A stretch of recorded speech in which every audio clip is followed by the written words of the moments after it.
உயர்ந்த இடத்தில் இருக்கும்போது உலகம் உன்னை மதிக்கும்.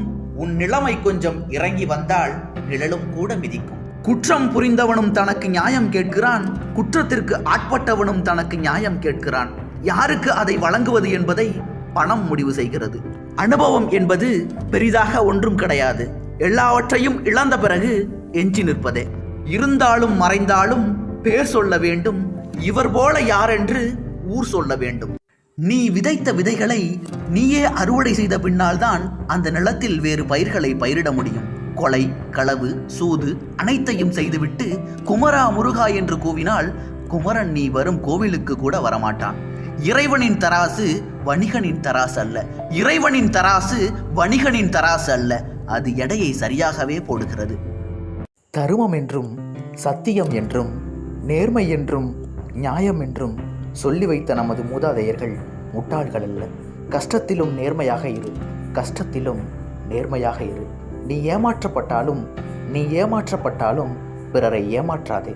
உன் வாழ்நாளிலே அதன் பலனை காண்பாய். தெய்வ நம்பிக்கை உன்னை கைவிடாது. தெய்வ நம்பிக்கை உன்னை கைவிடாது. யாருக்காகவும் உன்னை மாற்றிக்கொள்ளாதே. ஒருவேளை நீ மாற நினைத்தால் ஒவ்வொரு மனிதர்களுக்காகவும் நீ மாற வேண்டி வரும். பிறப்பால் தொடரும் உறவுகள் அல்லாமல் பிணைப்பால் தொடரும் உறவுகளே உன்னதமானவை. பணக்காரன் வீட்டு படியை மிதிக்காதே, அங்கே அவமானம் காத்திருக்கிறது. அழகான உருவத்தை கண்டு ஏங்காதே, அங்கே ஆணவம் தலை தூக்கி நிற்கிறது.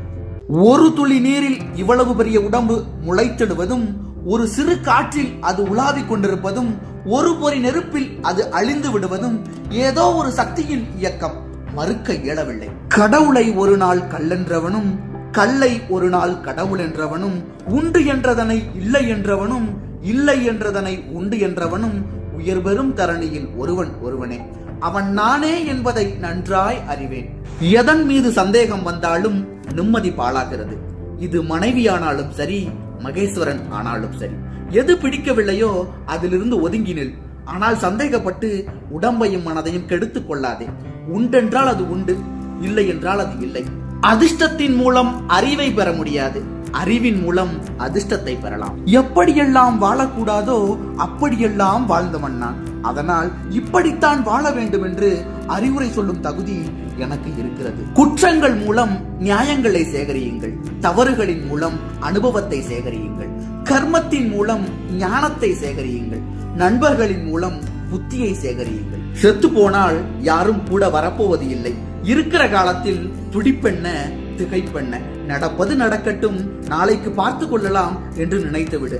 நிம்மதியான தூக்கம் வரும். நீ 100 வருடம் வாழ்பவனை போல் வேலை செய், நாளையே இறந்து விடுபவனை போல் சிந்தனை செய். எப்படி வாழ வேண்டும் என்பதற்கு என் எழுத்தை பாருங்கள், எப்படி வாழக்கூடாது என்பதற்கு என் வாழ்க்கையை பாருங்கள். வாழ்க்கை என்றால் 1000 இருக்கும், வாசல் தோறும் வேதனை இருக்கும். வந்த துன்பம் எதுவென்றாலும் வாடி நின்றால் ஓடுவதில்லை.